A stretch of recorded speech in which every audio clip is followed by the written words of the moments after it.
तो दर्शक बंधु गाँ को रास्ता निर्माण करी बाहा होइचंती आदिवासी युवक ही वीर्ण उदाहरण को नहीं चर्चा चारिआडे। रायगड़ा जिला विषमकटक ब्लॉक कांकुबाड़ी पंचायतर जंबोगुड़ा ग्राम को यातायात पाई नहीं पक्का रास्ता। ग्रामर युवक धीरेन काड्राका निज खर्चरे गाँ को रास्ता निर्माण करी होइचंती बाहा।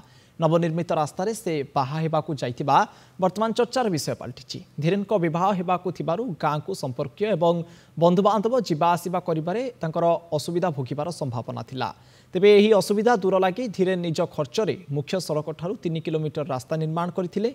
धीरेन एक बस रे जांबुगुड़ा गाँ को कन्याघर रायगड़ा को जाइथिले।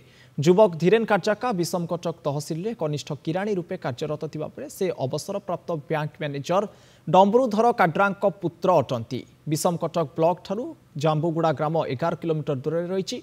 गाँ को पक्का रास्ताटी निर्माण पर बारंबार दाबी होइतिले मध्य प्रशासन शुणु नथिला। शेषरे धीरेन रास्ता तैयारी करी देखाइचंती। धीरेनकर एही पदक्षेप को स्थानीय अंचल रे प्रशंसा करा जायछि।